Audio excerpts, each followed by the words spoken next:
city streets, we began to feel the fire.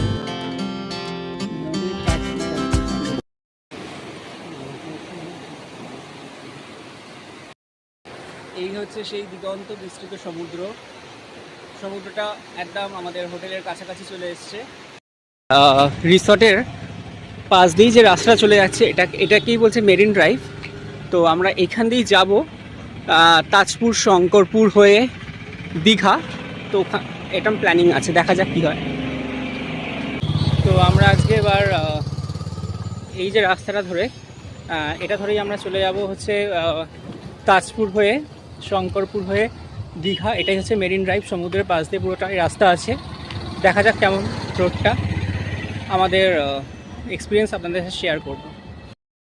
তো এখন বাজে বেলা 11:30। তো এই মেরিন ড্রাইভের রাস্তাটা আপনাদের সাথে শেয়ার করার ইচ্ছা রইল, আপনারা অবশ্যই ভিডিওটা দেখতে থাকবেন। তো আমরাই এখন স্টার্ট করছি তাজপুর, শঙ্করপুরের উদ্দেশ্যে। এইদিকে রাস্তাটা এইবার আমাকে দেখান মাঝে মাঝে, এটা বেরিয়ে না তুমি চলো না।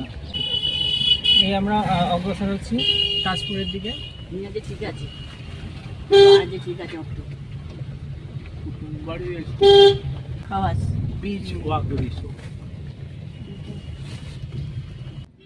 এখান থেকে রাস্তাটা ভাগ হয়ে গেছে, তো আমরা যাব মেন রাস্তাটা ধরে। এখান থেকে শঙ্করপুর মৎস্যবন্দর 10.5 কিলোমিটার, ন্যায়কালী মন্দির 11 কিলোমিটার এবং দীঘা 18.5 কিলোমিটার।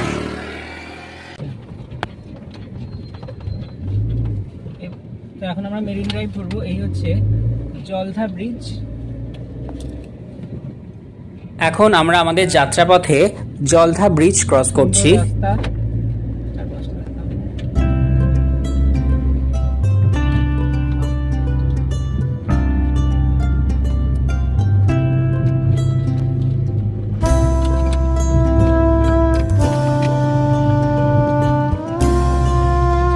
জলধা ব্রিজ আমরা ক্রস করছি।